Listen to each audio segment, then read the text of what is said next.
August is almost over, and that means the KindaFunny Patreon pledge drive is about to wrap up. If you love what we do, please know we couldn't do it without your support on patreon.com/KindaFunny, and it would mean the world to us if you tossed us a sub, even if it was just for a month.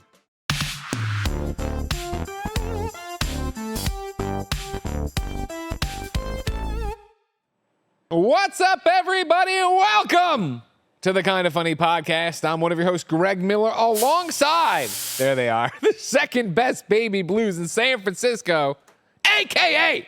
Forbes 30 Under 30, a.k.a. the engaged one, a.k.a. the man in the burnt orange jacket. Show some respect. At Tim Geddes. Let Tim host. Good to be here with you gentlemen today in a new little setup. 3 chairs.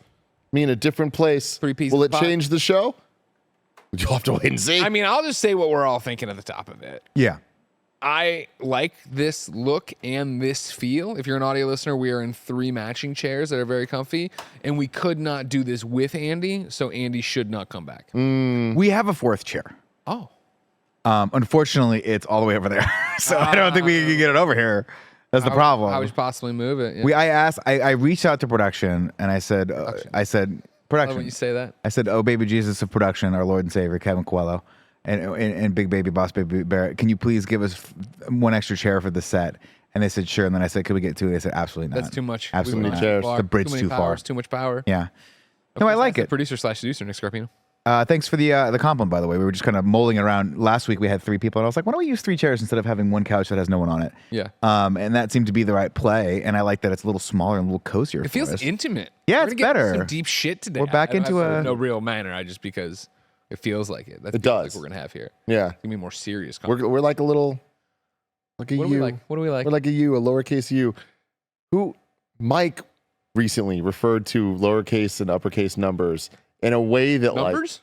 letters. Letters, okay. In a way that blew my mind. I don't remember what it was, but he like it was very like he called it like it was like a young C.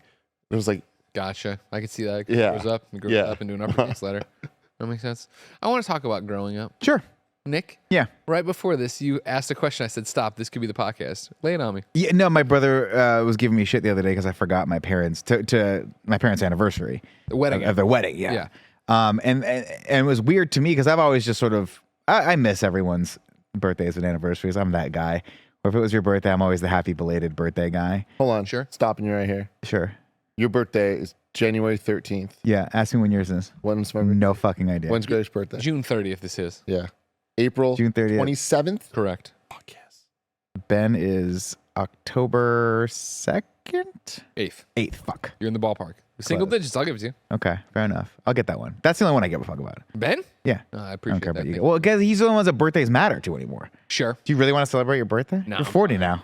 Just leave me alone. It's all just a slow decline. dying. Yeah. It's the systems are failing now at this point. Yeah. I don't need to be reliant. Animals are leaving us. So wait. So your brother is giving you shit right now for getting your parents' anniversary. Well, I forgot the anniversry, and so Yeah. I brought it up to him. He was like, dude. So have you touched base with the parents? Yeah, I called him yesterday to the FaceTime, but Was their that anniversary. 1 day late? It was like a week late.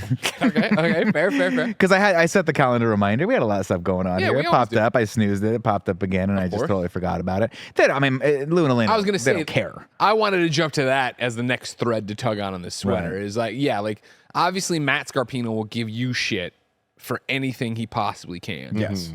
But does this matter to mom and dad? I don't think so. But it's one of those things where my parents don't hold that kind of thing against me, but I'm sure they would like a nice text on their anniversary Sure. saying, "Hey, happy married anniversary," you know? How long have they been together now? Jeez. Ballpark. Jeez.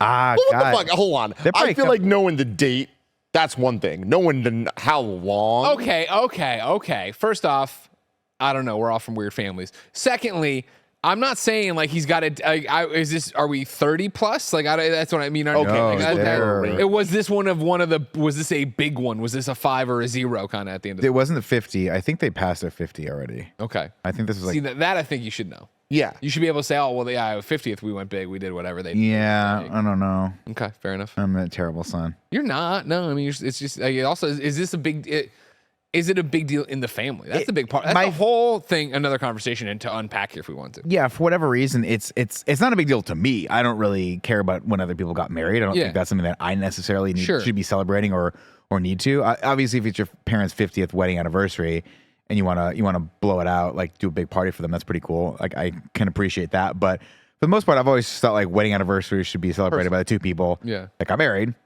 And if you want to, I guess my dad always texts me on my anniversary, my brother's anniversary, their wedding, a happy anniversary. But it's nice someone remembers, but I'm like, I'm celebrating this with my wife. This really doesn't have anything to do with anyone else out there. That's my personal. There's a lot of generational gaps in that, like how you want to interpret, how your parents want to interpret, whatever, you know what I mean? Like my mom and my dad, big on cards, mailing cards or birthdays, anniversaries. That's a mom thing, anniversaries, right? But then you'll get into it of an Easter card. Or, the Valentine's Day card or something weird thing. And it's like, that. Okay. Like, I'll try. Mom, I swear, I will fucking try to get a birthday card in the mail. You know what I mean? Yeah. Or an anniversary card. But, like, fucking St. Patrick's Day, No. If I'm at Target and I see it, it makes me think, yeah, sure. That's it. You think that's of it. Yeah, maybe. You don't actually buy it, though. Well, I've tried, and then they sit on the table, too. They don't get mailed out or whatever. But it's the same thing where it's like, I get the card from anybody in my family, and it's one of those, oh, that's nice. You open it up, you do a thing, sits on the table for a week, and then you throw it away. You know what I mean? And like Ben is an exception now. He gets something, we'll keep, that's cute. Oh, it's his first card or whatever. I'm sure 3 years in, we don't care. But like mailing them out, like, oh, this just ain't my thing. It ain't my thing. Anniversaries, like you don't have to contact me on my anniversary. I know, but similar to that, my mom would want to be, she wants to be something on her anniversary, a heads up of like, hey, we remember. There you go. Never forget. I send Big Lou a card. Yeah. I love picking a fun Father's Day card. Last year for his, because my dad's birthday and Father's Day are very close together. So perfect. One card. Nailed it. Usually love the, whatever the kid version of Darth Vader's your dad card, kind of fun vibe, Star Wars vibe. Sure. I'm sure Big Lou loves that. Mom doesn't love the cards. She sees them as a waste of money. But I like to send her flowers, to which she always responds, stop sending me flowers. It's a waste of money. Really? They die. But then my dad will send me a picture and she's just beaming from here. Big old Jamie Kennedy loves flowers. Yeah. I send flowers for birthdays. Maybe anniversary, I forget. But definitely for birthdays, you know what I mean? Mother's Day. I was like, I know I send more than once a year. Yeah, I send the flowers from both those. I send flowers because I like getting flowers. Oh. I think they're fun. Yeah. Every once in a while, Dee will get me a bouquet of flowers. I'm like, you know what? I'm brightening my day. Yeah. I appreciate it. That's good. I would say it's more of a tan or a camel than a burnt orange. It's been a whole thing. Okay. Yeah. Tim tried to tell me it was burnt orange. Promoted as burnt orange. It was on a show. I was like, oh, I see. Wasn't, and then he looked it up and he's like, no, actually, I was incorrect. This was burnt orange. Yeah, he agreed with me burnt orange because I was finally right about it. Yeah. It's a nice color for you. I like it a lot. It fits my skin tone. Have you ever forgotten the birthday? The parents' birthday? Yeah, multiple times. Yeah. Forget my brother's birthday sometimes. Yeah. It's in October. What's your brother's birthday? Brother, I think you can get away with. Or will Matt let that slide? Does he get offended by that? But the problem is this: my buddy Scott is either the 20th or the 22nd. My brother, my Matt is either the 20th or the 22nd. Alexis and her sister, November, I want to say 19th and 22nd, and I fucking could never remember it. I fucked it up 1 year with Alexis, and she will never forgive me for it. She probably doesn't remember it now, but at the time, she would have never forgiven me. She does. I'm sure she does. It's on her fucking list. She does. She turns the camera, pans over. It's just a laundry list of grudges she's holds with people. It's rough, man. And then both sisters were born in November. Yeah, within days. Different years. What? Many different years. I don't know about many. I don't know. What's going on in that household around February? Oh, you know what's happening. Magic hour. Bump and grind. Valentine's Day. Nick, I want to tell There's nothing wrong with the amount of bump and times this grind. weekend I'd be washing a dish, walking Ben, and I would just start cracking the fuck up at Nick Scarpino with the I can't wait to not have sex with my wife. When I was growing up and I was watching the 80s sitcoms and they hated having sex with their wife, I'd say, I can't wait to not have sex with my wife. All that cool sex That's we're gonna have. Funniest fucking shit you ever said on a stream. I thought you were about to bring up, Greg, the sound effect of Susan Sarandon in Blue Beetle. No! Which she sent me an audio message of. Good. And I laughed so fucking hard. It's a shame that nobody is seeing these DC movies because our in reviews are so fucking good. They're spot on. The Flash, phenomenal. The in review. Blue Beetle in review, phenomenal. Me and Nick are on another level. Another level. I want you to know, and I don't even know if it's hit Patreon yet, but all last weekend, I kept trying to describe to Danielle. Oh, thank God. Oh, God, thank God it's here. I was really worried for a minute, but thank God. We do Greg's home movies for Christmas. And this kid got 50 trains. He didn't want the fucking trains. And every train he got, he was like, neat, train. Nice. Finally pulls a present, opens it up, and it's WWE Raw. Yeah. Oh, and Royal Rumble. It's like somebody told him he didn't have a fucking life-threatening disease. This little kid in his Midwest accent goes, "Oh, thank God! Oh God, I was really worried there for a second." It's so fucking going back funny. and watching my home videos with Nick and Trip, and oh guys, I was so worried. When we got it, I broke that clip out of me opening Royal Rumble, and it was funny on its own. Watching it with all the context of me opening up all these presents. Picture, if you will. 5 o'clock in the morning. 5 o'clock in the morning when little Greggy makes his parents wake up. Okay? His dad is in the dad robe, which is so much legs. Oh, yeah. So much legs. Oh, yeah. Okay. Mom looks like she's just like barely holding on. And it's dead silent as Greg goes first to open his presents. And one by one, they just keep getting him these little train cars for this train set. And he doesn't like them.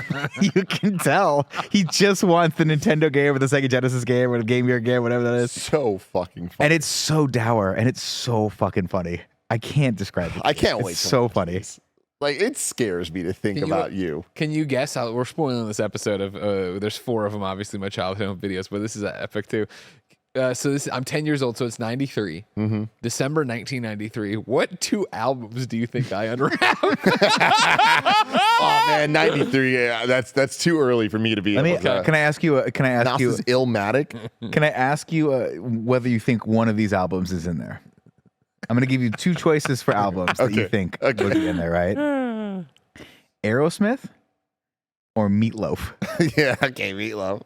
Yeah, he got both of those. He got both those albums. Okay. He really wanted Meatloaf. Yeah. Were you stoked about it? Did you go, oh goody? I mean, I'm excited enough, I guess. I'm not like, it's not the Royal Rumble reaction. You know what I mean? Like, I think it was just Meatloaf, I guess, was kick. It must have been right around is that what I would do anything for? I imagine so. Yeah.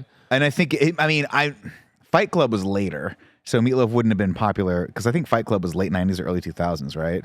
And that was when he kind of made a resurgence when he was Robert Paulson as an actor. Yeah.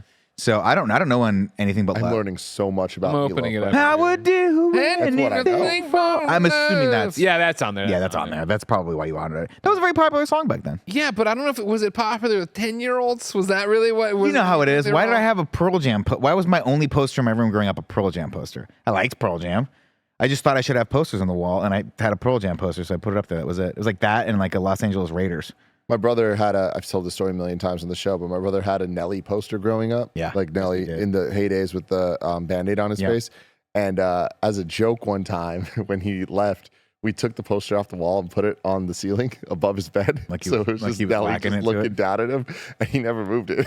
So it was just joke was on you. He got you. 100%. He was like, I love going to sleep and waking up to Nelly. That's it, man. It's hot in when here. you forgot the birthdays, how'd that go over? People just know me at this point. But I'm talking about specifically your parents. I mean, you call the day after. Lou and Elena cutting me a lot of slack these days. I'm a small business owner, all that jazz. Yeah. But I used to just be very. That was the exact poster. That's a good poster. Thank you, Kev.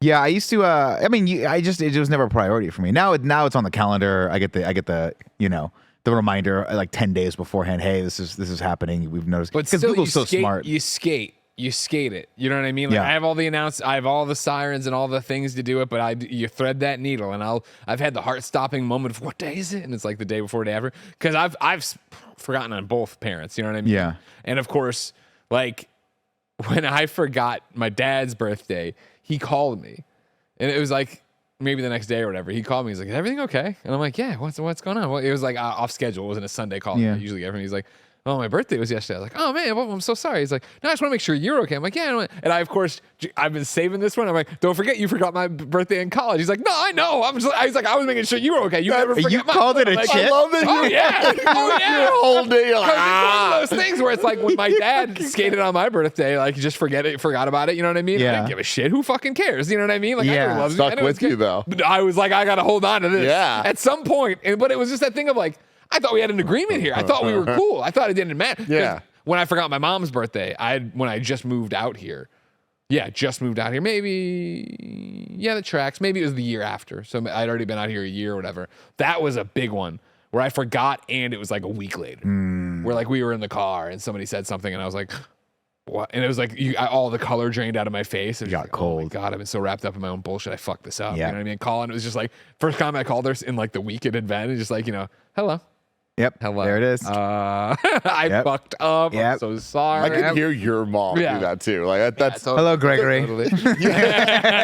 You being an only child, I feel like there's like a different level of pressure on it there. Sure, there's no safety. There's no Matt Scarpina. So, but that's the thing though. So with Matt though, Matt used to cover me a lot. Yeah. So Matt would do the thing where he would go group thread, happy birthday, Dad.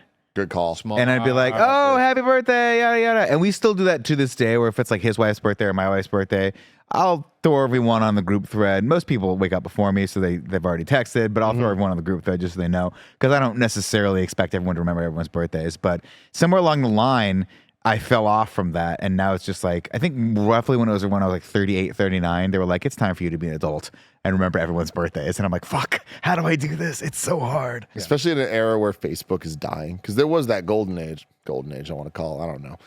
Hey, you log on and it was like, hey, oh shit, all right, cool. You could find out anyone's birthday at any moment because it was there. Yeah. But now, no one. You still can, but you got to remember, right? Or you got to turn your notifications on for everything, and then it's like, well, I got thousands of people out there. Everyone's having a birthday every goddamn day. Birthday. I had a friend of mine last night who was like, I was like, oh, what are you in town for? And he was like, I'm going to Burning Man. So he's a comic, and he was in a few sets, and he's like, I'm doing a drinking in Washington Square Park, like on this day. He's like, I shot you a Facebook invite, and I was like, huh. That's how you That's the second time that's happened to me in 2 weeks. Someone else was like, you didn't come to my, did you want to come to my party? I shot you a Facebook invite, and I was like, how does that work? I don't know. How am I supposed to know that happens? I'm sure there's notifications, but I wanted to send a photo yesterday to Jen's sister and her boyfriend. No, yeah, Jen's sister and Jen's sister's boyfriend. Because they had come out and a comical situation happened to them, then that happened to me. And so because of the international, how they work, they pretty much exclusively do Facebook Messenger or whatever. Jen's been doing that since she got here, just, for talking to people up in Canada and yada, yada, yada. And so logging in, I did it, but then I bought back out, and I never opened Messenger. I do not use Facebook in any stress in any way. And like all these messages from old friends, old IGN people, I wrote a book, and I'm like, oh my God, this is 2 months old. I'm sorry, I don't check this. Yeah. You know what I mean? Like, yeah, sorry, I'm not ignoring you. It's for me, I have to be on top of that and Instagram messages, because that's how a lot of comics just organize their shows. You'll get the day before, like, hey, everyone, you're on this thing. I'm doing it. What's that? Hustling on Instagram. Are you? I mean, I use Instagram all the time, yeah. Oh, but I mean for Messenger or interesting. I mean, I DM back and forth. Yeah, the only time I've ever really interacted with or had to DM people on a consistent basis was like back in the day. Twitter, you DM a lot of people, and now it's just for whatever reason I'm constantly on fucking Instagram DMs, which I find to be the most confounding of all the direct messages. Look, say what you will, but Facebook Messenger is just easier and better. And I know it's the same company, and I know it's splitting weird hairs, but when I'm on that, I'm like, I vastly prefer this as opposed to Instagram. And I think it's because the Instagram web application is not as good. Sure, that makes sense. Facebook, you can upload, you can do all sorts of shit, you can edit messages and all that stuff, but when you have to do everything through your phone, it's just annoying. What are you laughing at? What is fucking happening? I'm so sorry, guys. I'm sorry. I did not. I heard the little laugh of Kevin over the thing, and then I saw Tim just barely I'm so sorry. Kevin, you showed them. I just looked up and it looked so little. And I was like, fuck. God damn it. The difference in the chairs is so minor, but the difference in the bodies is not. Oh my God. I'm so sorry. I did not want to do that. I know. And they were talking together, so I was like, oh, this would be great to use this for this. And then Tim and I caught eyes through the cameras. I didn't mean to. I'm so sorry. It was great. This is very unprofessional of me. I like that. You're crying. There's a tear rolling down your eye right now. I don't know how you guys are that much taller than me. It's not. Do it again. It's also the perspective. Where the chairs and the cameras aren't equidistant apart. Yeah, that's what I'm saying. Like the chairs almost you can't tell I see what you're saying. But like, look at how like thick that is versus that one. Yeah. But it's just so funny. And Tim caught it right away. Oh, fuck. This is pretty funny though.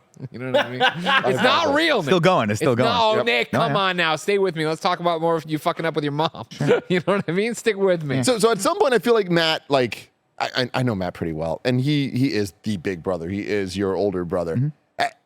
he lords this over you, but like nowadays, I imagine that he wants to be first to say happy birthday to your parents, the anniversary. Well, give you shit. He ran away with the best son award a long time. Oh yeah, he lives close. He's let's over put there it this on the way. weekends. I said the other day, I was like, what'd you do today? Stopped by mom and dad's house. I had a quick cup of coffee with them. Does like, that sound fucking insane to you? It sounds wild. Do you? You had a bit of it, but you've been an SF for just a little bit longer than me. 15 years, yeah. So it's like the idea of just popping by your parents, having a cup of coffee before you go do something else sounds like fucking mind blowing. My brother literally was like, he has 2 dogs. He's gonna drop the dogs off at grandma and grandpa's house, hang out there. He just pops by, drops them off for a couple hours. And it's so weird to me because for me to visit my parents, it's a ordeal. $300 to $400 flight. I gotta take half a day off. I gotta find somebody. I think I stay with one of them, put one of them out. It's a whole fucking thing. And it's a bummer because I do wish I could do that. I wish there was a scenario where Sunday dinners could be a thing again. Not that they ever really were in my household, but it's Italian tradition. You got like the Sunday dinners. You always hear about them. Like, we never fucking did that shit. But like popping by for once every month for a quick dinner with them or taking them. My brother takes them out all the time. And he really makes a big effort to like be in their lives and like keep them present in his lives. And it's great. And I'm super glad that he does that. It's just so, I'm like, damn, dude. Like, I'll be honest with you. So, like, there'll be a couple months I go by and I'm like, nobody's texted me in 3 months. And I'll call my parents, like, hey guys, I'm like, oh, it's good to hear from you. And I'm like, I'm not a distant cousin. I just want everyone to know that. Like, but I'm a brother. It's like, we've beaten that into them, right? Of being away and you're that away. Yeah. Like, that's the thing where it's like, I'm sure earlier, at some point they must have been reaching out all the time. And it was an errant text or call back to them. There was a lot of that, specifically the IGN years when we were all just fucking around and, gallivanting around all these video games. Yeah. But now I just feel like my mom, whenever I talk, she's like, I know you're busy. I just don't I don't want to put you out. So I just wait for you to call me. And I was like, I get that. That's totally fine. And that's a complete and fine boundary. But every once in a while, it's like, throw me a text. See if I'm still living. 3 months could go by. You don't know I'm dead or alive. They turn on the TV. You're there. Stream with. Well, that's what my mom says. They watch all this. She's gonna watch this. I'm gonna get a text from this. They watch all of our stuff. The other day she was like, that joke you put on your Instagram about sending Danielle a dick pic was really funny. I was like, oh god, my mom watches my comedy. But so they watch all the shit, and that's how she interacts with me. But every once in a while, I'm like, you could call me. It's fine. Yeah. Yeah. But they want to come up. But candidly, I'm like. My mom has never loved San Francisco. In this current state of the city, I'm like, I'll come to you guys. Don't worry. It'll be fine. I don't want you, getting too close to the tenderloin, and then she won't be able to sleep at night thinking her son's going to be dealing with all the chaos that is San Francisco right now. So sure, yeah, I understand. I don't know. It is rough though. It's weird. Like it's weird to think that. Do you ever hear that old statistic where it's like the majority of people like grow up and live and die within like a 40-mile radius of where they were born? Yeah, that's wild to me. Totally. 100%. Fucking crazy. It's awesome. But as I get older, I'm kind of like, yeah, I wish I had that. Because my parents aren't going to be here forever. I mean, they're very healthy, thank God, knock on whatever the fuck that's made of from Amazon. But it's, I think back to like, even like growing up, you know what I mean? And especially then, I think so much of my own childhood now and the new perspective of my parents being parents because I'm a parent, right? And like what it's like for Ben, and I have these conversations about what his memories are going to be, and his routines and yada yada. And like Grandma Miller was so huge, right, in my thing, and she lived literally these are unincorporated Glen Ellen blocks, but 1 block down and 2 houses over. You know what I mean? Like it was that close. Where I would on summers I would be with her, and then after school I'd go over there. What was your form of transportation to get there? You walking there? You scooting? Oh, I'm riding my bike. I was a big bike rider. Yeah. Or getting dropped off in the morning. You know what I mean? Mom's on her way to work, drops you off, picks you up at the end of the day, kind of thing. But even then, of like how involved and how close my dad was with his mom, Grandma Miller, and then before she lost her parents, how close my mom was in that, and then you toss in siblings and all the other things and that, and like the stories and texts I get now back from the familial unit that's formed, reformed, whatever you want to talk about while I've been gone or whatever, right? And it's like one of my cousins, Jody, of course, which you guys think got blinked into existence. She does like wine Wednesdays with Dad, where she comes over at the end of her work day and he has a glass of wine for her, and they have a glass of wine, and then she goes about it. And it's like, that's fucking crazy. You know what I mean? That's crazy. fucking crazy. much work it is to go see these people or get them out here. You know what blows my mind, and there's so many exceptions to this. Like, there's so many situations that I'm like, oh, that makes so much sense, and I totally get it, and that's not weird at all. But there's a lot of times, this happens a lot with Gia, where her friends seem to think that when their parents come to see them, that Gia wants to see them, or that we want to hang out with like her friends' parents. And it makes no sense. Do they have like a... And so here's the thing, like one of Gia's best friends, her parents, I fucking love. They fucking love us. We hang out with them. Like, we've hung out with their parents, just us. Yeah. And like, they're totally cool. It's an exception. But just normal people, I'm like, why the fuck would I want to hang out with your parents? This makes absolutely no sense. Yeah. There's no like built-in, you guys have hung out before, this sort of thing. Maybe, they had met each other in college in 2010. Sure. But like, I don't know, man. Like, it's just... See, if Poe was coming through with his parents, I'd want to say, hey. You know but see, again, exception to it all. But I just feel like I've noticed a trend of people being excited for their parents to hang out with their friends when there wasn't a prior relationship growing up. See, that's weird to me. So like my buddy Stu, his parents were like a second set of parents for me. That's totally different. So if they're in town hanging out with Stu, I'm like, oh, let's go. Let's fucking tie one on. Wasted. Yeah, let's go. Same with, but actually he might be, maybe I have a couple other friends, but he might be the only one like that. The rest of my buddy Scott, his dad, I know. It's the ants. But I wouldn't be like, let's go hang out. Yeah, I'd be like, hello, Mr. Totally. Sure, Like, hey, what's up? Oh my God, how you been? Like I got so big, like that type of shit. Like, I get it, but then wanting to go out for like dinner. Is that how you introduce yourself to people? What's up? I got so big. Well, they first when I was a little kid. You know what I mean? Okay. So I thought. See, my brain. I'm like, you're big on the internet. No, that's what. no, I'm very famous. Hello. Hello. No. I barely have time for you. I have to get back to my dozens of frogs. Yeah, exactly. Yeah. I don't know. It throws me off. I've just been noticing it a lot. It's weird to me because I just feel like time is so precious. Where I'm like, I got people to hang out with. I have friends to hang with that I'm not hanging out with. Sure. You know? Yeah. I got family hanging out that I'm not hanging out with that I probably should call instead of hanging out with, I don't know, these fucks. That's my thing too. I'm very conflicted on this because I spend a lot of my nights and weekends like pursuing comedy, and I'm like, am I gonna look back on this 10 years from now and be like, hey, it would have been nice if you just did every weekend, you just went down and see your fucking mom or something like that. Not every weekend, but like once a month. I could carve out that time to go down. I mean, it's expensive and there's an expense to it, but it's not like I can stay with my brother or my parents. It's just a flight down there in a couple of days of my time to reconnect. Sure. So I'm going down more often. I've been on once already, and I got another trip planned in about a month. But it's tough. It's harder for you though because you got to fly halfway across the country. For sure. Yeah. Or even for Jen's, family, you got to go all the way, literally across the country. That's an undertaking. So it's tough. Which we're doing in a few weeks again. You're doing in a few weeks. In Little Benny, yeah. He's gonna love it.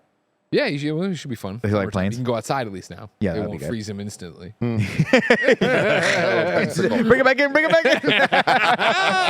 I want you guys to think about this question from Cozy Bear because we're going to answer it after the rigmarole, right? When did you first realize that your parents weren't infallible? Now I'm going to remind everybody else, this is the Kind of Funny podcast each and every week. 4, sometimes 3 best friends gather on this table, each coming to talk to each other about whatever it is they want to talk about and you want to hear about. If you like that, of course, you can write in just like Cozy Bear did for free on kindafunny.com/KF podcast with your questions, comments, and topics of discussion. Then, of course, you should support us on patreon.com/kindafunny. Why? Well, we are an 11-person independent organization, and we need all the support we can get. On patreon.com/kindafunny, though, it's not just throwing money at us and saying thanks. You also get a whole bunch of benefits, like the ability to watch us record the podcast ad-free and a day before it posts. Isn't that right? DJ Kento, Cody Hagler, and Tyler Ross watching right now.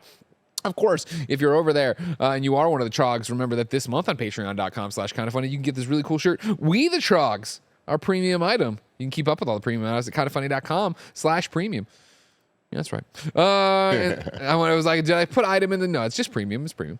Of course, you could also get all the other shows ad free. You can watch the podcast live as we record them. You could get 300 and plus digital, I don't want to say digital, exclusive episodes that have been made available since October when we started doing the spare bedroom stuff. There's way more past that, and et cetera, you know.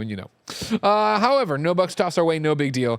YouTube.com/kindafunny for a brand new episode each and every week. It's also available on the podcast services under the Kinda Funny podcast moniker. No matter where you get the show, please consider subscribing, sharing it, ring the bell, leave a comment, give a review, leave a little words, help other people find it. It helps us out.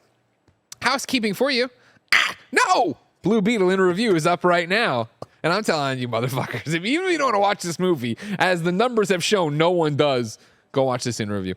And on top of that, Kinda Munchies is Kinda Awesome, Roger's show that you helped fund on patreon.com/kindafunny, where Roger makes people eat weird things or just cool things, is going strong. Of course, last week was the Great Cola Challenge, in which Kevin Coelho, ladies and gentlemen, you want to talk about an Oreo oration-worthy performance from KFAF. Kevin came out and crushed some stuff there. And then, of course, just today, they ate MREs, which will be broken up on youtube.com/kindafunny. How you feeling? One of them's still really sitting the wrong way with me. Yeah? They're not good. When I came in and they were sous videing something, I was like, what are you making today? He's like, we're warming up the MREs. I'm like, fucking hell. No, thank you. It's exactly as painful as you might think it would be. I don't like that one bit. Thank you to our Patreon producers, who I do like, 2 bits. Jedi Master Deadpool, James Hastings, Casey Andrew, Logan Delaney, Nathan Lamoth, and Patrick Delgado.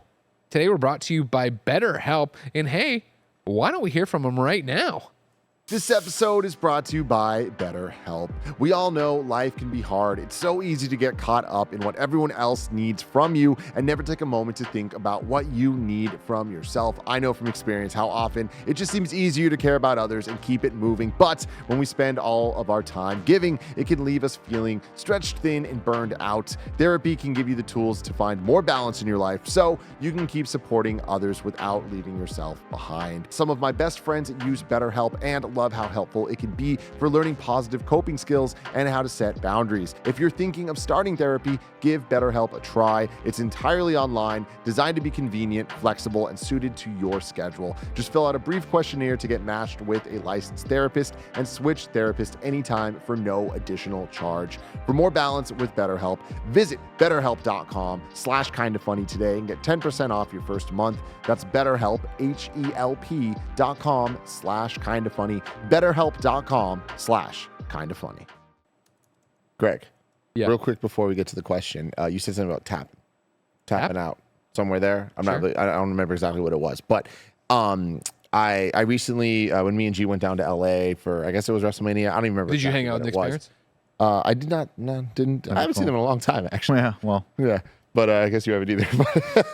Anyways, we say this hotel, and then Hotel Ziggy, which we were talking about a long time ago. Dope ass hotel out in West Hollywood. When Nick, when you hear Hotel Ziggy, do you think of the comic strip Ziggy or the Ziggy Piggy from Bill and Ted's Excellent Adventure? Ooh, I think for whatever reason, Ziggy makes me think of Ziggy Stardust. Ziggy Stardust, that's great. David Bowie, that's what I think about. I think is the point. Anyways, they on Fridays and Saturdays they have like music performances, so like artists will come and like do shit. And I met some really cool. There it is, Hotel Ziggy, baby. Cool. It's really dope. Anyways, I met this. I saw this woman perform who was super talented, named Annie O'Malley, and she is very, very, very Gen Z. Okay. I don't know how old she is, but I'd say probably 20, maybe 21, something like that. And she has been promoting this new song recently. And like one of the key lyrics is like 2 months in, I'm tapping out. And it's like, oh, yeah, cool, I get it. Like that makes sense about the relationship or whatever. Every time I see her in the music videos, though, I see her tap. And like, how would you motion tapping out, Greg? Right? Yeah, right? Yeah, that's how you do it. Like, and Greg, if you're an audio listener, motion like the wrestling way of like tapping out or a UFC way, whatever it is. Hers is like more like this. Like tapping like a phone. Oh, she's like tapping on the tab? I'm starting to realize like, oh my God, like, there's a generation that like tapping out means something totally different. Yeah, they're used wrong. to tapping on their phones. Yeah, they're wrong. But I feel like it's going to reach a point. Well, Nick, I like Annie O'Malley. I think you I would. just followed her on Spotify. I think you would quite a bit. Yeah, she's great. A little poppier than I'd think that you tend to. Yeah, but I feel like. You know, I've been rocking a lot Sabrina Carpenter lately. Oh my God, dude. Nonsense? Yeah. Woo! It's a track right there. Who's Sabrina Carpenter? She's a singer. So Sabrina Carpenter is the Sean Hunter equivalent in Girl Meets World, the Boy Meets World spinoff. Okay. She then went on to essentially be Olivia Rodrigo's counterpart in the musical world going on right now. Oh. They both dated the same guy. Oh, that happened. The star of High School Musical, the series. Zac Efron. Star is a weird word to use. And it's been dramatic in all the best fashions. Okay. But you love a good musical beef. I'm happy you're doing this because it's the fog of war getting removed. I know nothing about who she is. I did not know she was Boy Meets World adjacent. I didn't know she was in the blood feud with Olivia Rodrigo. She is which makes sense. So wait, is the Olivia Rodrigo album that I also love, where she took the driver's license and all that, and it's all been you're doing all this stuff. You know the blonde girl she talks about? Yeah, well, I know she talked. I was getting to it of like, all the stuff, recycling all the stuff you did with me with her. This is her. That's her. Wow. Yeah, dude. Shit goes deep. Young love, everybody. Yeah, no, I saw Sabrina Carpenter worked her way into my TikTok algorithm, where she does the little freestyle at the end of Nonsense or whatever and changes it for every city. And I was like, so I'm like, I started liking it. I'm like, I've liked enough of these. I got to start. You got it. You got to do it. Yeah. So Nick, Sabrina Carpenter has been doing her tour right now. Her big single is called Nonsense, and it's essentially, just to be vulgar, but it is what it is. It's about a guy that fucks her so hard and so well, so frequently that it just got her thinking nonsense. She just can't see clearly at all. Like, it is what it is. Good for her. And every time she performs the song in a different location, she'll change the lyrics, like the last bit, like the final lines of the song, to be about to rhyme with Atlanta or rhyme with Las Vegas or rhyme with wherever she is.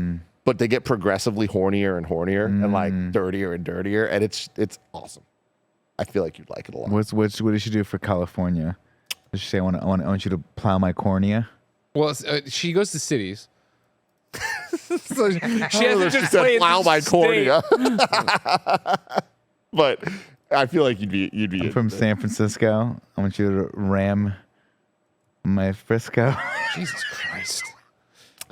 Yeah, we'll have to work Something on like these. that? Yeah. Call up. Let's see. We got Tim Bracken with his 37,000 subscribers uploaded Sabrina Carpenter Nonsense live at the Warfield. Oh, okay. So I'll skip to the end here. That's the San Francisco one. Let's hear it. Try to see what she says there. What does she say about without getting claimed? All right. Yeah. Joey Noel says, thankfully, she's much better than that. That is. All right, Joey. Yeah, but it's a lot Joey of fun. talks a lot of shit about me publicly, but privately, she tells me how much she loves me all the time. All the time. All the time. All the time, yeah. Today, and I quote, she said, "Hey, could you stop shining that LED light in my eyes?" And I was like, "It's such a term of classic endearment." We say things like that back to each other all the time. Oh, man.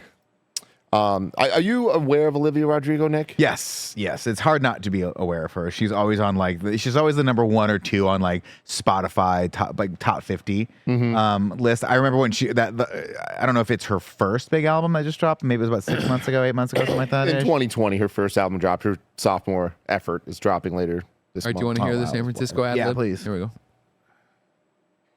Parents think my concerts are a strip show. But you got your shirt, it's fucking sick, bro.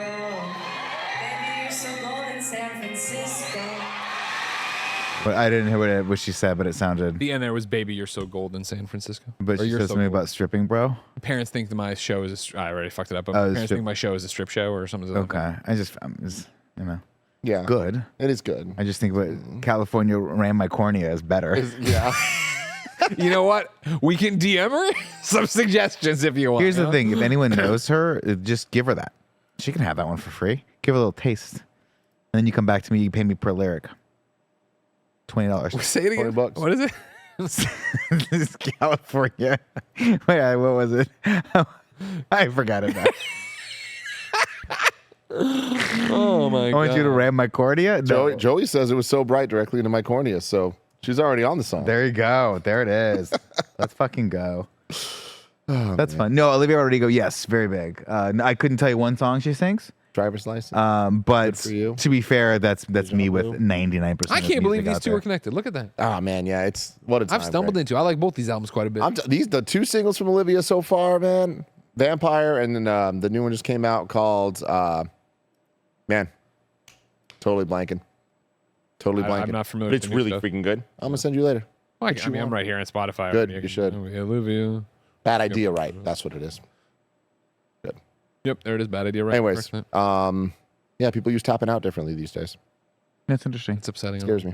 Yeah. Well, I mean, that makes sense in regards to tapping out, like as in unfollowing someone on your phone. Of course. That makes sense. Yeah. So that's cool. A lot. But it's like, it's so stick with me because we'll get there. So Get in or there. whatever. But every time Ben wants a banana, right, and I go over and I get it, I come back and I put it to my ear and I go, we hello, I go bling bling, we hello, and I'm like, oh, it's for you, and he, and then he puts it up and eats a little bit. But at some point I had seen the meme that was like, kids these days, the banana isn't the phone, the Pop-Tart is. Like a Pop-Tart looks like your iPhone, right? So that to them is a phone rather than a thing. And I was like, oh, that's funny. Think about that. Yeah. And then yesterday we were playing with these new blocks the neighbor gave us. And I made it basically either a handle or whatever you want to use your imagination for, because these are imagination blocks. Or made a handle or whatever, but then I put it in my thing. I was like, oh, we hello. Ben, it's for you. And he goes, oh, my banana. And I was like, no, it's a phone. Oh, you don't know what a phone is. You fucked him up. No, you know what I mean? That's awesome. Because that's the funny thing too. Is like this kid doesn't understand what a phone is. No, Greg Miller's never on the phone. If he's on a phone, he's texting. He understands FaceTime, right? He FaceTimes. Yeah. Holy crap, man. Otherwise, this is banana. That's wild. Yeah. It's wild to me that he's growing up with FaceTime. Yeah. Because when we grew up, it was the, hey, your aunt or so and so wants to talk to you on the phone, and then they just jam the phone into your ear, and you'd be like, hello. Now I have to deal with this awkward conversation for 15 the worst minutes. Conversation. The worst. Dread them on Christmases. Hate it. You know what I mean? Oh, thanks for the shirt or whatever. Oh, thank you. What did you get? All right. I just want to go play with fucking Royal Rumble on Genesis. Leave me alone. Yeah, I'll talk to you at dinner. Yeah. In 6 months. Come over. You know what I mean? Yeah. Talk to me in person. Yeah. Privileged little fuck. I know. I was such a shit back then. Now I'm like, oh, my uncle. I talked to my uncle for like a second. I'm like, let's catch up. What's going on? Let's talk politics. It'll be fun. Nothing can go wrong. Yeah, no, absolutely. Cozy Bear says, when did you first realize that your parents weren't infallible? It's interesting that he phrases it like that. I sort of always, I don't know that I ever thought my parents were like gods walking among men, but I do remember distinctly when I remember that my parents were always right about stuff. Yeah. Because remember when you're a teenager, you just think, Mom and Dad don't know what the fuck they're talking about. And I have a better grasp in the world because I'm young and I know all these things. And it wasn't until my mid-20s when I started like working and getting out of college, working, doing these things where I was like, God damn, dude, my mom was right and my dad was right about a lot of shit. Sure. And I just didn't want to hear it or wasn't ready to hear it. Wasn't developed enough mentally to hear it. But I just remember I remember learning a lot of lessons in my 20s, and just God bless my parents, specifically my mom, never, ever, ever hesitated to tell you, I told you so. Oh, yeah. Just be like, I fucking told you were going to hit this. And I was like, you're right. You're not wrong. I think in your 30s, you start really seeing I think late 20s, 30s, you really start seeing your parents as people and not as your parents. Yeah. Because I think you have a lot of those shared life experiences, and you look back and go, oh, I remember seeing my parents go through like their mid 30s, and I kind of have vivid memories of that. And you look at yourself in the mirror and go, holy shit, this is what they looked like. They were me. Yeah. They looked like me. Like my dad was my age when I was, let's see, my dad 70? So when he was 40, I was what, 10? Does that make sense? I'm trying to analog wise figure out where my dad was, but he was like, I forget the gap right now. You're 40 something, right? Yeah, I don't know why I'm trying to do math right now. It's the end of the day on a Monday, but it's wild to me that like my dad was younger than me right now. And he had 2 children. Sure. And he was doing a full-time, like all this shit. And I still, more often than not, get into my car and go, this shouldn't be allowed. Yeah. Start it up, rip down you know what I mean? Like I feel like a fucking kid all the time. Yeah, of course. And our parents had these like full-blown responsibilities by the time they were our age. It's wild. Yeah, I think that's where my mind jumps to the question too. When did you realize your parents weren't infallible, right? And of course, we could just get rid of these double negatives. When did you realize your parents were fallible? And what's interesting for me is there's no like childhood moment where I was like, whoa, you're wrong. You know what I mean? Like you saw your parents be wrong, but you knew, it's more the thing of being where I am now and feeling like I don't have anything figured out and being like, fucking that's how my parents felt. You know what I mean? Like Ben hopefully won't see through the cracks in the same way. I as a kid didn't see through the cracks of whatever was really going on. You know what I mean? Where it's like just the, day-to-day stuff, your job, your whatever, like the bills. All the things that keep me up at night all the time because I'm that kind of person, like to think like, oh man, like my parents not only were human beings going through the exact same thing. To your point, I think about all the time of the actual time period of it, of like, I'm having Ben right here in my late 30s, early 40s, right, is when he's popped out, versus my parents who like, my mom had me at 30. Yeah. So it's like, if you were to, that would have made my dad 33, right? So if you would to reverse engineer when I, to have been 10 years ago in my life, right?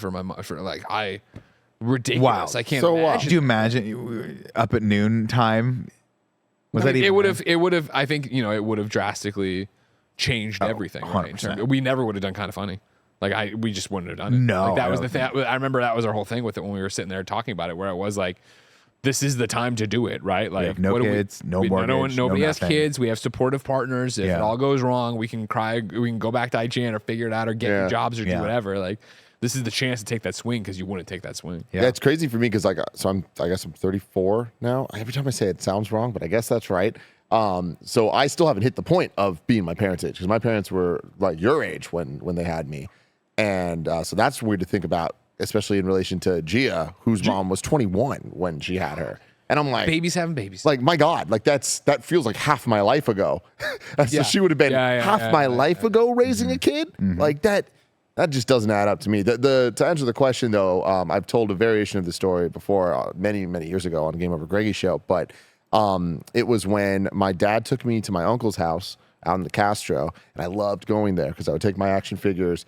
And he had the coolest closet ever that had like the super cool lighting in it that was like so unique. And then there was a ton of plants that like were this like awesome jungle that I got to play in with the action figures. And it was like, there was no setting like this. I'd literally play at home and like, go through the storylines of the good guys, the bad guys, characters of like Leonardo hanging out with the Green Ranger and shit. And like, what are they up to?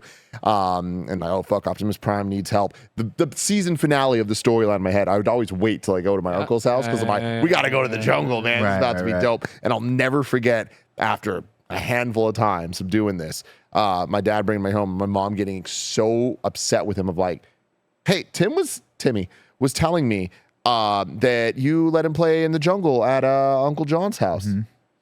What's that about? Because yes, for people that don't get this yet, it was his weed growing closet. And I was just hanging out playing with these things, which at the end of the day, I was like, I feel so good and mellow right now. I was chewing some of the leaves. I don't think it was affecting me negatively. No, it wouldn't. But like whatever. It was the first time I saw my parents get into a fight that I was like, holy shit! Like y'all, I don't see the problem with this because I didn't understand it for many years.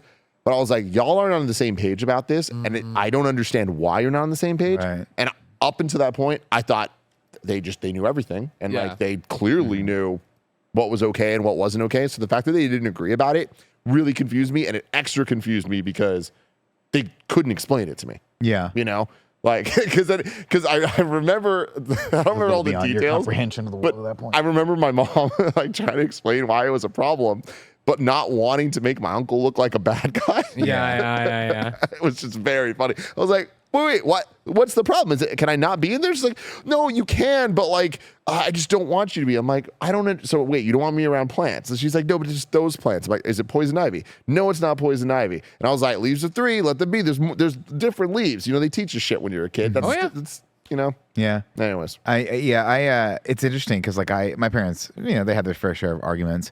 Elena Scarpino was never one to shy away from telling you what the score was on anything. She very much voiced her opinion on every single person, every single subject. So growing up, I knew that my parents were, they worked really hard, and I knew kind of where we were financially. And I always talk about how I was always blessed for like my parents took care of me. I never really wanted for anything. They always found a way to get me whatever I wanted. But it's really interesting because my mom would always be the one to share sort of like, well, like, we're not taking 2 vacations because of this or whatever. But I have no idea if my dad had any issues at work ever. I have no idea if he had any issues with his friends ever. He was just a stone wall. He would just come home and be like, hello, Nicholas, how was your day today? I'm like, it was great, Dad. And we'd hang out, we'd have dinner, and they'd be like, well, see you later. He'd go back up to work more. And I just think back on it now. I was like, surely he had interpersonal relations with like ships with other people, right? Like, surely he had other friends that he would go and speak with, but like, why would he share? This is 1985. Why would he share any of those feelings with his 5-year-old child? It's very strange. And like, I see the way you act with Ben now, and it's like, and again, I love my dad. My dad was my teeth. Every time I see Joey, I'm like, look, it's our favorite Aunt Joey. Oh, you have to lie to him? Yeah. It's rough for Joey's sake. Yeah. It's tough. Same with Lucy.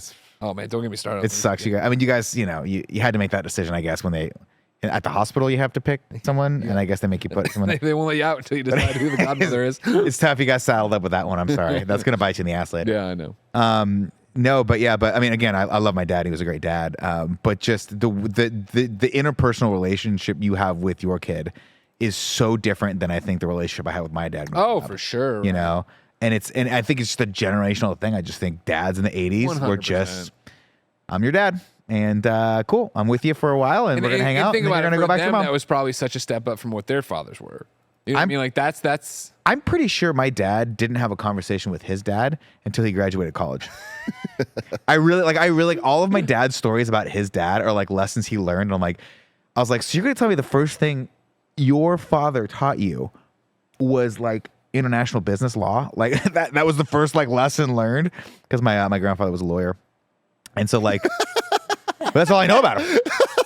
I was like, was he a nice guy? I knew he was a good lawyer. He was a colonel in the Air Force, or lieutenant colonel in the Air Force, and then he was a tax attorney or an accountant, and then got his law degree and was a tax attorney, I think. And that's all I know about the man. That's it. Yeah. And I'm pretty sure, and I say this with absolutely no joking whatsoever, I think that's all my dad knew about him either. I don't think he knew anything else about his father either. Yeah. Because he just called him the old man. He's like, oh, the old man used to do this. I was fucking cool thing to say, Big Lou. Yeah. That's cool. Yeah. This reminds me of like, two memes I've seen, or in just Instagram posts, right? Number one being that like there's some ridiculous study of like how current dads are spending like 93% more time with their kids than their fathers did. You know what I mean? Which Again, is great. because of these generational jumps and how everything's changed. And yeah. Which, is fantastic. And is like, the relationship I want with Ben, obviously, it's with Jen working from home, even though she's working the entire day, she still gets like, the hour where I'm in transit or whatever to get back home or to finish up what I'm doing to then get to home or whatever. Like when the nanny's off, she gets like a little bit of time with him before I get there. And sometimes I'm a little bit late because of work. So we'll go in, she already starts dinner, and so she gets like alone-ish time, but then also throughout the day, she can help with a put down. She can come up and say, hey, she can be a part of it more. But it's that thing of like, I know I'm trying, when I'm there, I try to make those moments matter. When we wake up and watch cartoons, or he has some milk or whatever, and hanging out and playing toys with him and all that stuff. And not that my dad didn't play with me or anything weird like that, but you know what I mean. Like again, trying to be there as much as humanly possible. The weekends then are just family time and do all these different things. I mean, yeah, that's good. That's really of course. good. Yeah, no, it's really good. Yeah. I'm just thinking through the eras of my life with my dad, and I think the time we spent together a lot mostly revolved around me going to Home Depot and dreading it. Yeah. But I think that's how he showed love. He was like, I'll take the kid to Home Depot and teach him how to do stuff. Yeah. And it's also incorporating, I think that's an interesting, there's like not a difference in it, I guess, but it was incorporating you into his interests. Right. Rather than what my way with Ben's going to be, because I will not get caught dead at a fucking Home Depot. I mean, every time I go in there's the, oh, fucking Jesus. You look at the app, what do I need to do? I'm buying something I know I'm not going to use. I'm going to get home and it won't be the right size or what. I fucking hate it. Yeah. But I mean, for me, it's going to be the opposite of like, Ben, what do you want to do? Let's go do that. Let's spend our weekend. You know what I mean? Like you're into baseball. I'm into baseball. Soccer. I'm into soccer. Whatever the hell it has to be. I'm going to be into it. Right. See, I think that but I mean, it's that gap was so wide when I was a kid. Sure.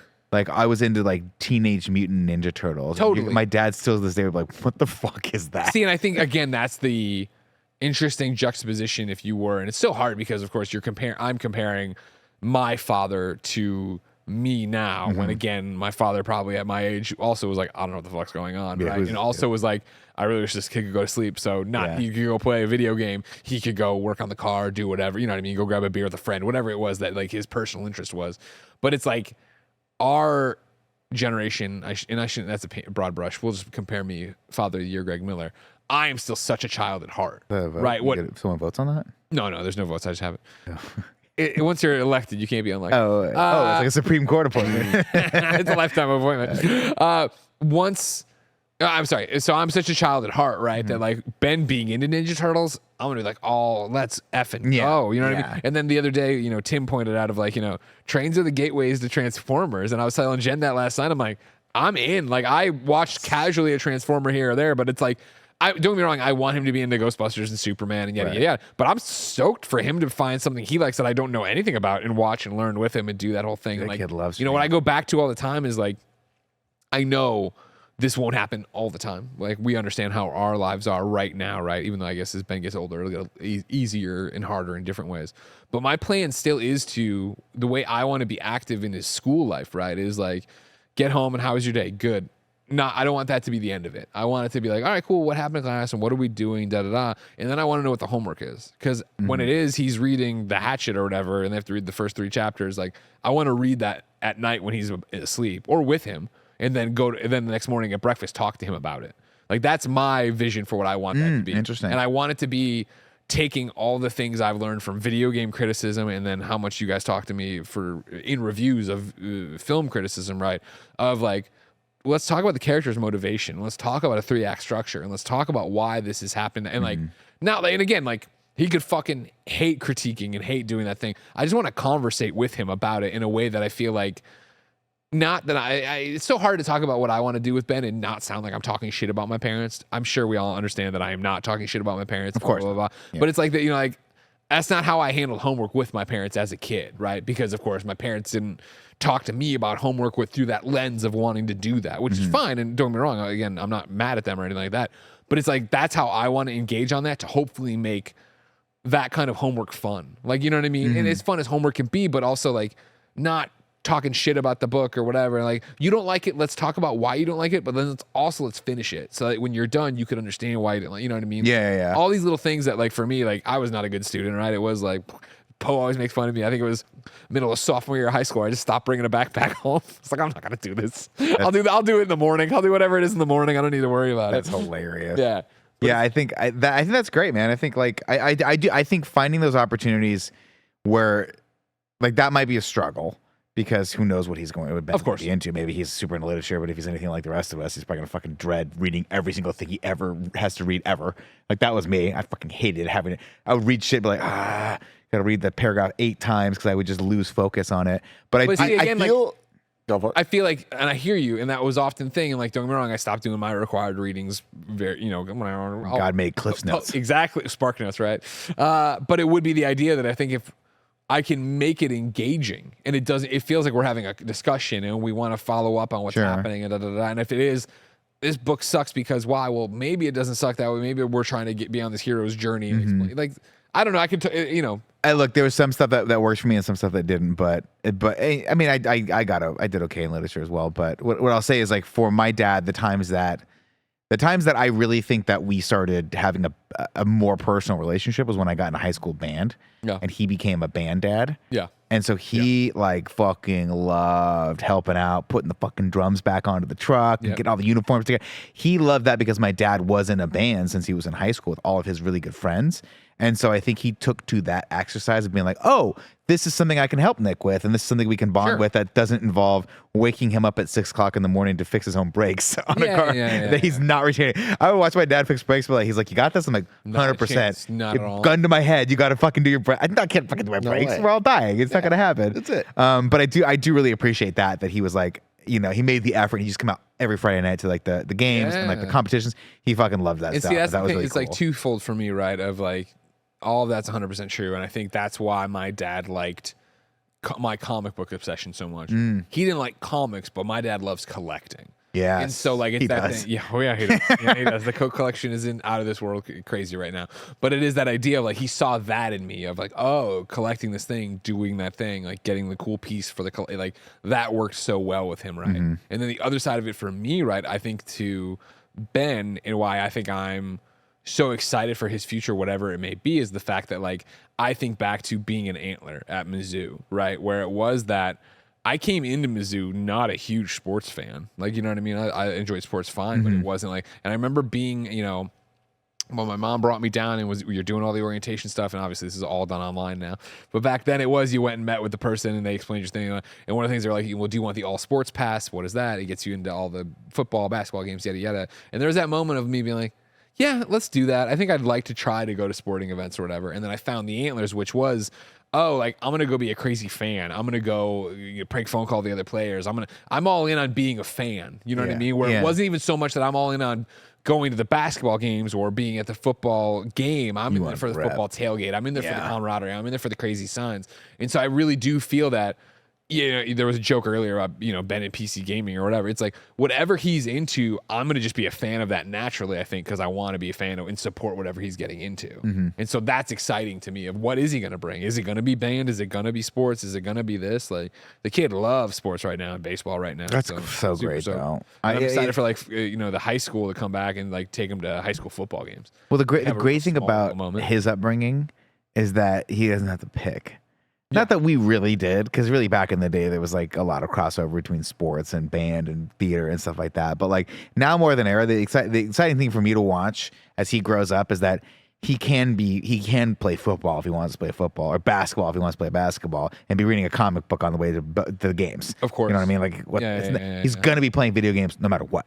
I don't know any kids probably growing up now that don't play a video game to a degree on just some fucking level, right? For sure. And so going back to that with the reading stuff about like you saying you grew up hating reading, like you guys being a little bit older than me, like was there like Goosebumps and Animorphs and things like that were so targeted to my age group of like the 90s and like all the book it clubs and the Scholastic book club. Like I don't know if that has any relevance to you guys, but like there was nothing cooler than reading in elementary school. Like the freaking big book marketing out there, they did their Scholastic, I guess. No, man. They made this shit. Everything you just not Animorphs, but I guess I probably was there for the launch of Goosebumps. Like Goosebumps was a ginormous event in our lives and childhoods. And it was, I remember, I think it was Mrs. Gustafson in 4th grade being like looking around the room during a quiet hour and being like, are you all reading the same series of books? And we explained it to her and she's like, that is the coolest thing. Like that is so awesome that this is like doing that. Yeah. And I would devour those. The problem was then the required reading of, all right, read Romeo and Juliet. Yeah. Read this fucking book. Here's this book about Greek gods, where everybody's like, I don't want to read this. I want to read that. But I feel like there was so many systems in place because of the book fair and things where it's like, if you read 3 of those boring books, then you get this dope collection or whatever. And like, no, that wasn't how it was in our private. Oh man, like they did such a good job of like gamifying this shit. Really? Booking the pizzas, that we did that and everybody loved that. Yeah. Did you guys have the book fair though? The Scholastic book fair? You came in with $20 maybe if you're rolling. Oh my God, yeah. And you got whatever, and I'd always want to get like some stuffed animal that came with the book or whatever. It was always about some promo pack in. We just, we just never really read. I grew up in a household we just did not read. My dad used to read like, I remember every few months he'd have a new book on a president that he would keep by the shitter. Yeah. And that would be the book that he read. Yeah. And it would just little by little every day, a couple more pages would go by, and that was it. Mom never read. Matt and I never read. No, we never had. I mean, all those series were there. I'm not like I remember Goosebumps being a thing growing up. I just loved movies, and I think that was my mom's way of dealing with 2 sons that were me and my brother. Was just sit in front of the fucking TV and shut up, like stop bothering me for 5 seconds. So I was very encouraged just to watch TV and do that stuff, which is unfortunate because I loved literature because I loved analyzing things, but I hated all the material that I read, with the exception of like a couple books that really, really got me. But yeah, having to read Romeo and Juliet, like what twisted fucking weird ass kid likes Romeo and Juliet growing up, you know? See, you're a freshman in high school, you're like, I love it. Like, get the fuck out of here, but you that, weirdo. that was the thing, dude. Like I didn't like it when I was younger, but when we got to high school, I remember one of the dumbass classes you had to take, you had options, and I ended up having to take the Shakespeare one because the one I wanted to take was not available anymore.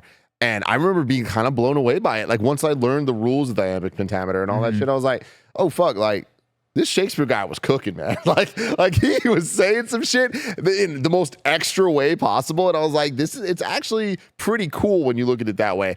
But then I do feel like there's plots necessary and there's narratives that I'm missing out on. But then, in those classes you get to watch Lerman's Romeo and Juliet. That's true. And everything's okay. I did not, because it was about 15 years earlier for me. I watched the Franco Zeffirelli version of that. Oh, no. Which was tough.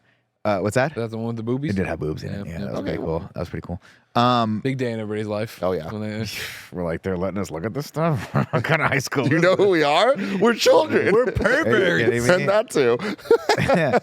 I was always, I always just sort of like wondered what it would have been like if there was a series like Harry Potter that they would have taught in school. Oh, dude. Well, that was the thing. My 5th grade class was the first year ever that Harry Potter became like a school thing. Right. Which interesting. Harry Potter came out, I want to say when I was in 3rd grade.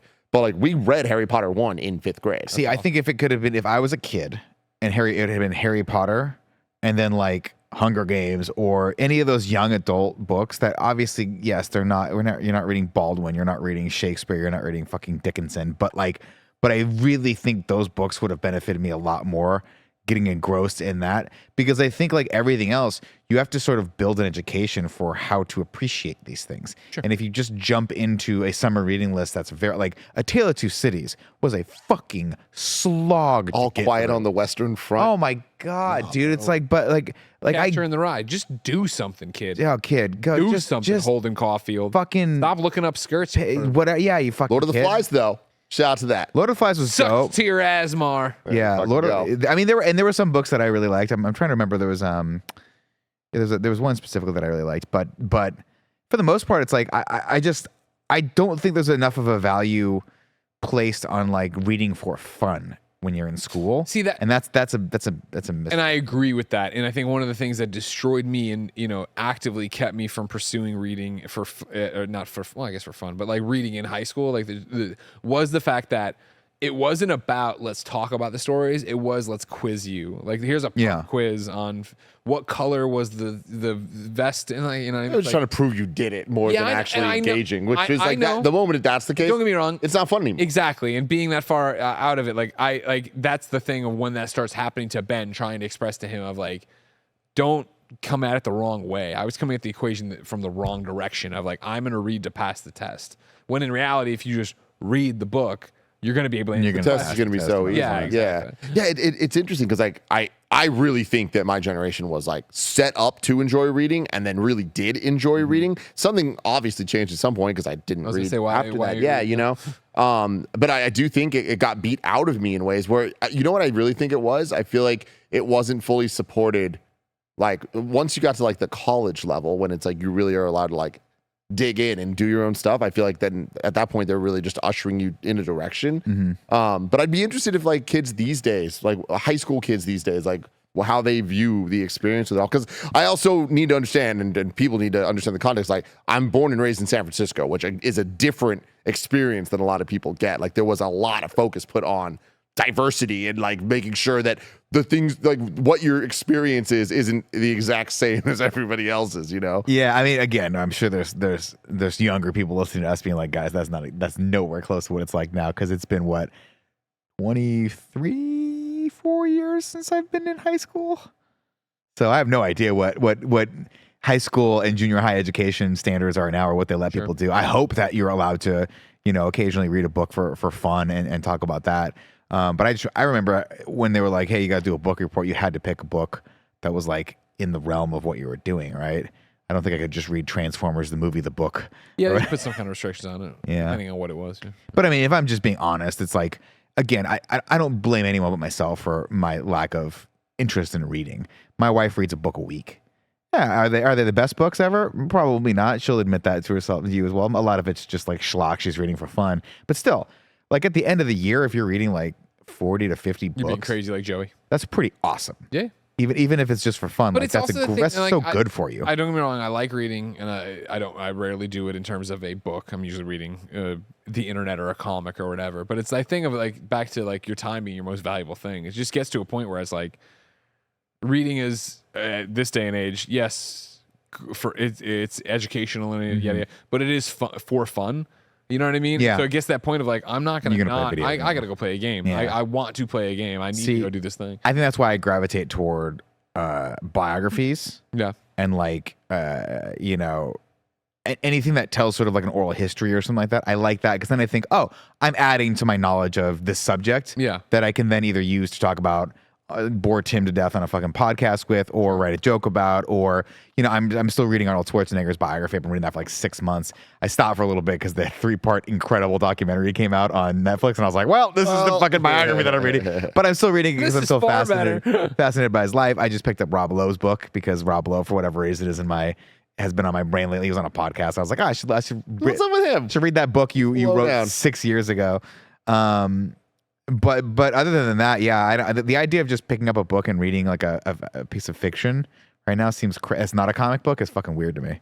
Yeah, I think the breaking point for me of like why I didn't keep going with the books and stuff is that video game magazines became such a big thing. And I was so obsessed with magazines in general, like Lego magazine, Nickelodeon magazine, like all this shit I was just so into. But the video game stuff, Nintendo Power, EGM, OPM, like all of it, like that became my life. And the thing I loved more than anything was reading these magazines. That I feel like that then transitioned to forums and the internet, which now is Reddit and Twitter and all that stuff. So it's like, it's definitely, it's a different thing, but I was very much in that same regard too. I think once video games, once like I started buying like PC Mag and like Next Gen and things like that, I just, that probably took a lot more of my brain capacity than I think I would have liked to have. But I mean, that was like, I mean, you have to remember, like, I think me and Greg, we were definitely the first. I guess I count you in my generation. I think technically you're in his generation, but who cares? Growing up 80s, 90s, we're like the first generation to read these things. Like PC Gamer magazine and shit like that, like didn't exist before. It's wild to think about that, right?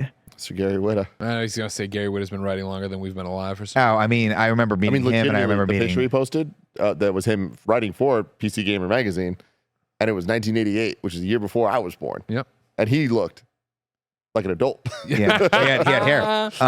No, I mean, it's wild. That was the weirdest thing when I started working at IGN, that there were like names that I was like, fuck, you wrote for Next Gen, or like Doug Perry wrote for, I think, Next Gen magazine for a while, right?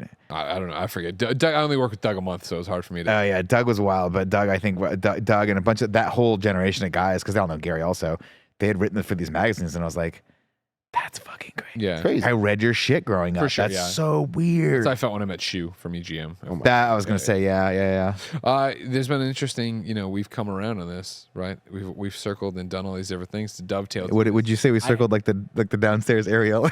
Like the downstairs areola. As you said, we were talking about Facebook. I don't use Messenger. I mentioned someone hit me up about their book, right? And I'd missed it by launch by months because of Facebook Messenger. Let's come back around. It's a book you're going to want to read. It's called Cage Kings. Oh. This is by Michael Thompson. Do you remember him from IGN? Yeah. Glasses, Yes. Longer hair, string bean looking guy. Yeah. Great dude. He wrote this book, How an Unlikely Group of Moguls, Champions, and Hustlers Transformed the UFC into a $1 billion industry.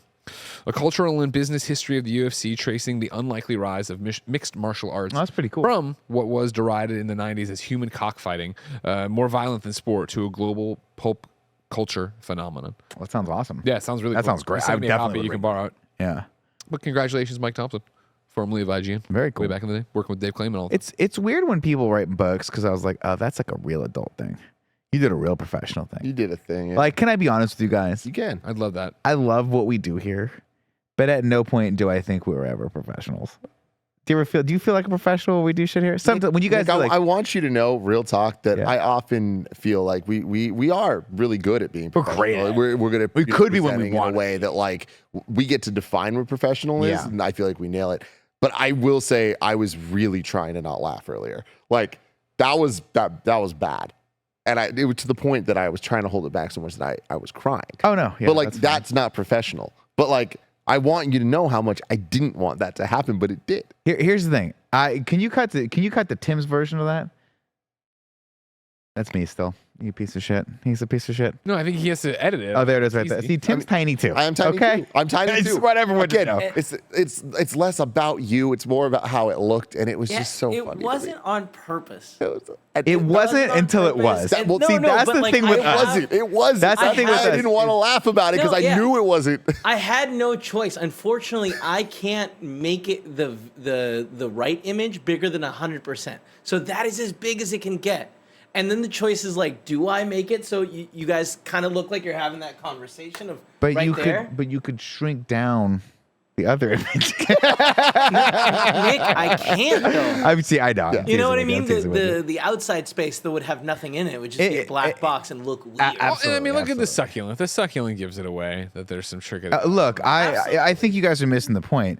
Nobody out there is going to care about any of your fucking excuses. This is just going to be the image that gets tweeted out. But that's my point. Yeah. It's like we are. I don't care. This is hilarious. We have fun here. We gave up on the idea of like being 100% professional a long time ago, and Well, we it's just always have fun. fun. You say that, and I agree with you, right? That's kind of what in the name, kind of funny or whatever, right? But it's always shocking to me to meet our peers in the industry. And they all look at us like we're so professional that we are. Well, dude, we were at a wedding. Us, and I'm like, oh, yeah, we were at a wedding this weekend, Nick, and the way I just people dressed talk as about Ronald us, McDonald and rubbed my face on a wall. it's very bad. First off, for us, bad for us as far as like they held us too high to a standard. Yeah, that's unfortunate. Yeah, there are expectations, like a lot of them. I think that's. I mean, obviously that's a blessing and a curse, but it's more of a blessing. But I do want to say before I forget, Greg, that was. I don't think I've ever watched something you've done more than that last Ronald McDonald thing you did for KFAF. Thank you. And I don't think as I've watched it and laugh, Tim has breathed heavily more than when I did that. It's so funny. It's now, so fucking good. I've told this story on a couple shows now, and I've gotten more and more facts, and I now have the full story. Okay. Nick, I don't know if you ever heard about this, and I really hope you didn't, because it is one of the funniest things, the funniest unprofessional things we've ever done. Oh, I can't wait. Apparently, there was a moment where on the day that KFAF was going up, Kinda Funny Games Daily went up on podcast feeds. Good. Oh, good. With just the audio of Greg as Ronald McDonald. Yes. And a small amount of people turned on Games Daily, and it was just that with no context. And I learned this because I started getting a couple tweets. I started seeing comments being like, "Hey, what's up with Games Daily just being like a seemingly very drunk Greg Miller?" And like there was a week or so that I couldn't figure out exactly what happened, if they were fucking with me or not. I have confirmation now that it was on people's feeds for a while. How did that happen? I don't know. But how does that get integrated in that? I do not know. But how funny is that, Nick? Like, it's hilarious. Does that not make that even better? Oh my God, even better. That's so fucking funny. You guys, that makes no sense. I know. The recording file wasn't done until after it was posted on KFAF. How? It was an MP3. Daily, it was an MP3. I don't get how this happened. Sense. That is a mystery, but I just think it's one of life's little mysteries. And again, it's confirmation that was the single greatest thing you've ever done. It's Ronald, man. And it's Ronald, man. What can he say? It's what it's gonna be. It's how it's gonna. I showed that to Danielle, and she put her hand on my hand, and she goes, "This is disturbing." Yeah, Gia really doesn't like it. Danielle does. Danielle's like, is he okay? Is he okay? And I was like, Jen put on the makeup, and I would just start laughing. I was like, I'm losing it right now. You know what I mean? Like, this is letting off steam from another dimension that I didn't know was there. God damn, it's funny. And the worst thing is, like, we have, what are they called? Coming up on Patreon? Oh, the 20 minutes of tears? No. Oh, my home video. No. We have so much content on Patreon.com. This isn't even a joke. The Mr. Greg. Oh, yeah, Mr. Greg's Childtime Teachings. I won't lie to you. I've been running those in my head for what I want to do, and I'm like, shit, fuck, I'm going way too close to Ronald. Like, I have to give a defined thing to what we Mr. have Greg the Ronald costume now. Yeah, but that's different. I'll put a G on it. We rock and roll. Don't worry about it. Yeah. I got some things for that. We'll get you like a blue wig instead of a red wig. Blue instead of red. When he said Barbara Bush. No, he didn't say Barbara Bush. He said Barbara Bush. Barbara Bush. Danielle's like, why Barbara Bush? I was like, don't even get ask. No, let's not ask. You don't want to know. I don't want the lore. What's popping off in there? All the footage that didn't make it to the final cut. You should do like one super. No, edit. you shouldn't. Because a lot of while you were doing that, I was like, he's going too far. No, the part wasn't the lead into So Many Souls Taken. Yes, that was tough. That made it. Yeah, that was tough. So Many Souls Taken made it. But the lead there into was a conversation between Ronald and God. Yeah, there's a couple things. The thing that I was like, for sure, both of these aren't going to make it in. Was when he asked or told people about their bald dick and pussies. That made it in. And then both of them, in fact, made them in. And I was like, oh, okay, we're here. It was to me the downstairs areola that, like, fuck. And that was one that, like, there's a whole lead up to that of Ronald taking people's pants off or something. Yeah. You know what I mean? There's also, I think the single most disturbing thing, though, and Danielle can confirm this, was Ronald smearing the red and white and black paint against the wall, which looked like a blood mark at that point. Like you would slam someone's head against the wall and then go, "What, Timothy? Timothy?" You can see a moment in the camera where I start laughing, and then I'm like, "Get it together, because it's just fucking gold. Do not ruin this take. Don't fuck this up." When that happened, I was like, "Fuck, that's not gonna be easy to clean off." And sure enough, it was not. Thank God, Joey was here. Sorry about that, Kev. Yeah. You know, when I'm there, I was like, leave it. I thought it would be up forever. Yeah. That would have been the one thing that I was like, that'll be a funny story to people in the comments. All the laughs are genuine, but when I smear my face and then see that it's a perfect face and laugh, that's a real rip roar and slap your knee jam. You know what I mean? That was Greg. That wasn't Ronald. So I want everyone to go back and watch that and understand they're the same person. Okay. We should play it right now, Kevin. Can you bring it up? Here's what I think happened. And you tell me if I'm wrong about what happened in your brain right there. You smeared it.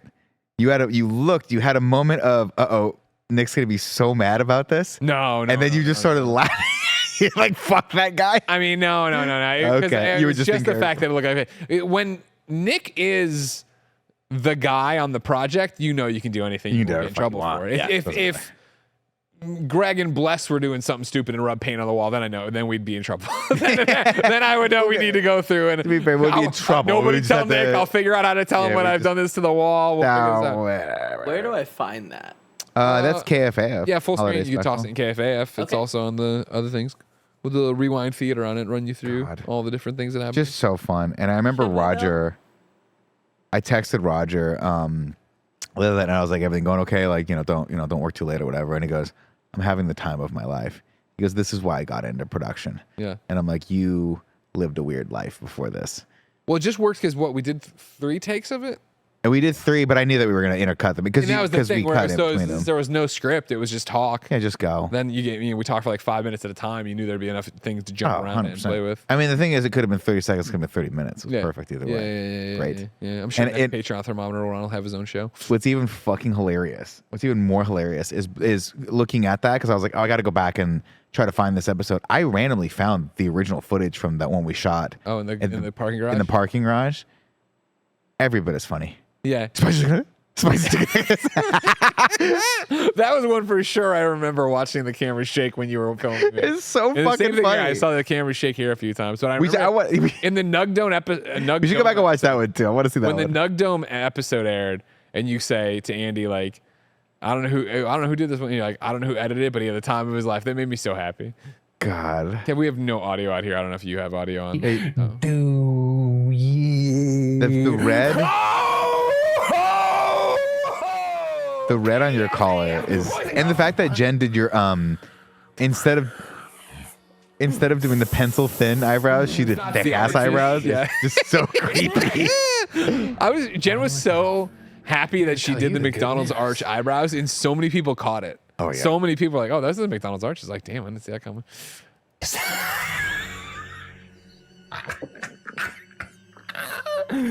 I missed you. I've missed you. I missed you. I missed you. I missed you. Can we do the other show like this? Can we just do that? Sure. Hasn't he? Hasn't he? Hasn't he, Timothy? So many souls taken.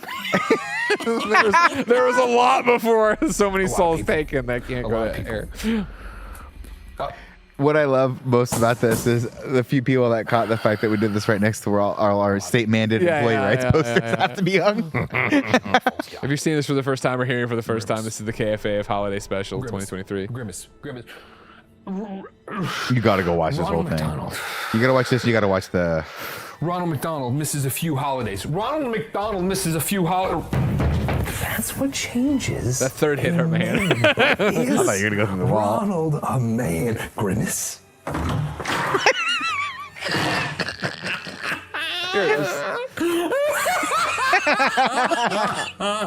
Legit laugh out of me. Why? What is wrong with you people? You're both pussies and cocks. Oh my god. Oh my god. This is my favorite part of the video. Mental breakdown by Ronald trying to pull it together. Mick Rewards. Oh my god. Oh my god. Oh my god. This is perfect. Ants are so smart. Why don't they drive cars? Fuck!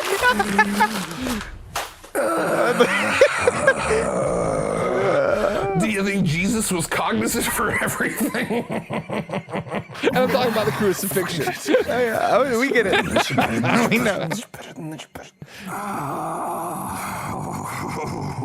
Holidays come but once a year. Once a year. Once a year. The holidays come but once a year. No more pussies and cocks.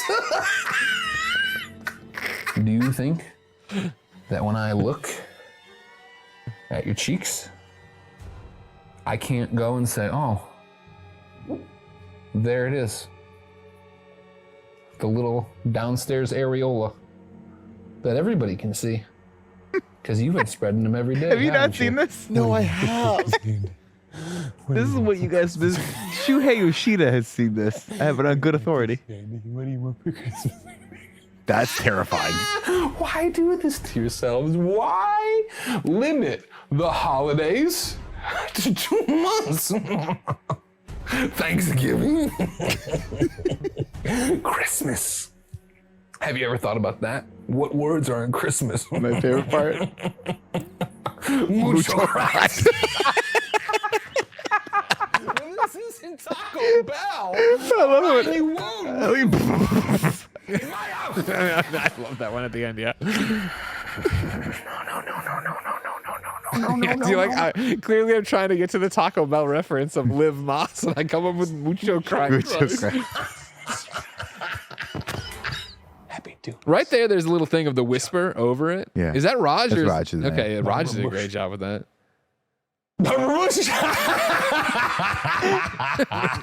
This is such a. This is my favorite part. Ending. I love it.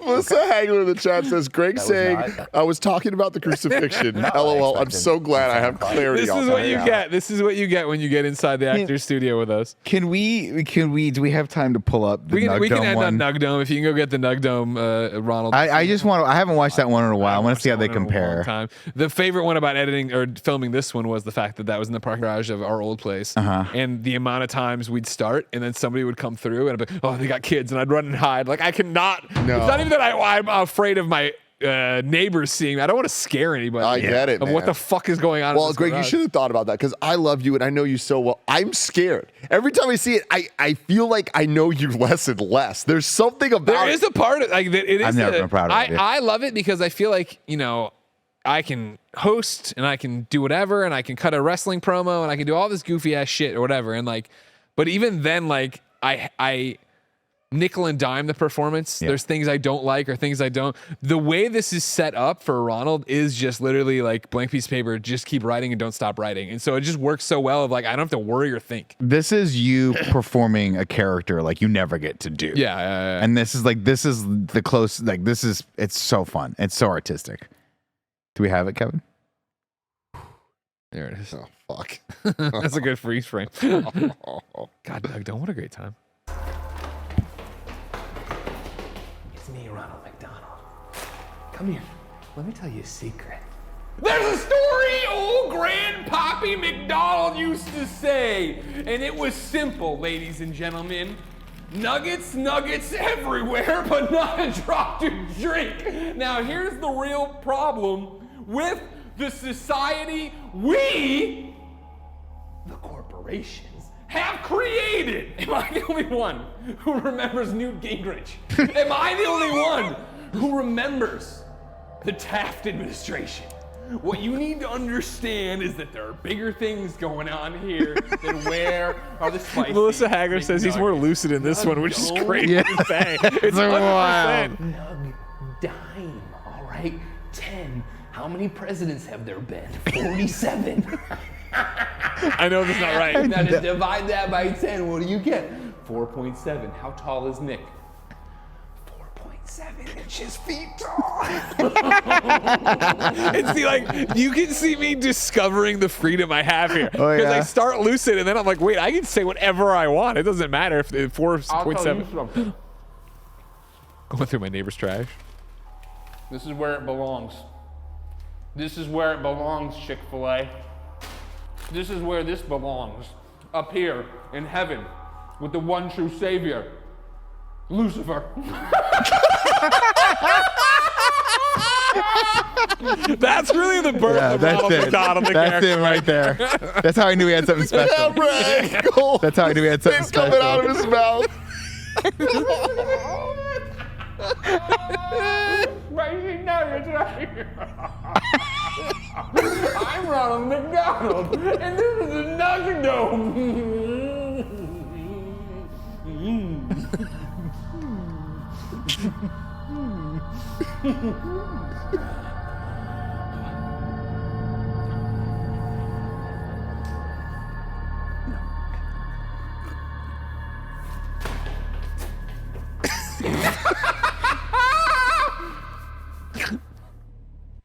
Okay. Incredible. You're perfect. It sounded Ladies and gentlemen, this has been the Kinda Funny podcast. Each and every week, 4, sometimes 3 best friends gather on this table, each coming to hang out with each other and you. Of course, you can hang out with us live and watch the show as we recorded it a day before it posts anywhere else over on patreon.com/kindafunny. Of course, you could get all those benefits for all the other podcasts we do at Kinda Funny, unless there's an embargo like there are on several shows this week. Of course, on patreon.com/kindafunny, you could get each and every episode ad-free. You could get more than 300 episodes we've posted exclusively since October, and you could get this cool We the Trog shirt, because if you're watching live, you're a Trog, and that's what they call themselves, and they love each other. I love that shirt. However, if no books tossed away, it's no big deal. YouTube.com/kindafunny. Podcast services around the globe each and every week for our brands making new episode with ads. No matter where you get the show, thank you for your support, appreciation, and love. Until next time, it's been our pleasure to serve you.